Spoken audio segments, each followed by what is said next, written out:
Hello ကဲဒီနေ့တော့ရောက်လာပြီ။ပါများဖြစ်မလဲဆိုတာတူလိုက်ကြည့်ကြရအောင်နော်။သစင်တအားမျောနေတဲ့ပစ္စည်းလေးပေါ့နော်။အရင်ဆုံးသစင်ကဖုံးကပါမှာထားတာဖွေးလိုက်မယ်ပေါ့နော်။ပြီးရနေဘာဖြစ်မလဲ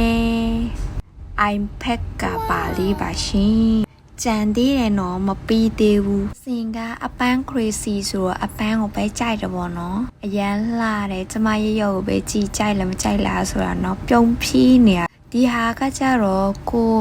ဝယ်လိုက်တယ်ဆိုတာပတ်စံဖြုံးလို့မဟုတ်ဘူးအလုပ်အတွက်လိုအပ်မယ်ထင်လို့တစင် iPad လေးဝယ်လိုက်တယ်ပေါ့နော် iPad နဲ့အသုံးပြုမဲ့ mouse နဲ့ keyboard လေးမှာထားတာပေါ့နော်စီဗီဒီယို editing တွေလုပ်ရလွယ်ကူရအောင်နောက်ပြီးတစင်ကလေးလာစရာ skin တွေအများကြီးရှိတဲ့အတွက်ကြောင့်မို့တစင်ဝယ်ဖို့ဆုံးဖြတ်လိုက်ရပေါ့နော်သူများတွေတက်တော့ဘာမှမဟုတ်ဘူးဆိုပေမဲ့တစင်အတွက်တော့ဒီပစ္စည်းလေးတွေကအိမ်မက်ပေါ်သွားတဲ့လမ်းကြောင်းချီလမ်းတီလေးတစ်ခုပေါ့နော်တချို့လူတွေရဲ့အမြင်မှာပတ်စံဖြုံးနေပါညာပေါ့နော်ဒီဗီဒီယိုကြည့်ရှုနေတဲ့သူတွေလည်းကိုလိုချင်တဲ့အရာတစ်ခုကိုအလင်မလိုပဲနဲ့တနေ့နည်းနည်းစီစူးစမ်းကြပါနော်တီးငယ်တဲ့ခြေလမ်းတွေကပဲကိုရဲ့အိမ်မက်ကြီးစီကိုခေါ်သွားမှာဖြစ်ပါတယ်ဒီနေ့ရဲ့ထိတ်အဝေးကတော့အိမ်မက်ကြီးကိုတခါတည်းမရောက်နိုင်ပေမဲ့တင်းငယ်တဲ့ခြေလမ်းတွေကနေစတင်နိုင်တယ်ဆိုတာပဲဒီဗီဒီယိုကိုကြိုက်ရင်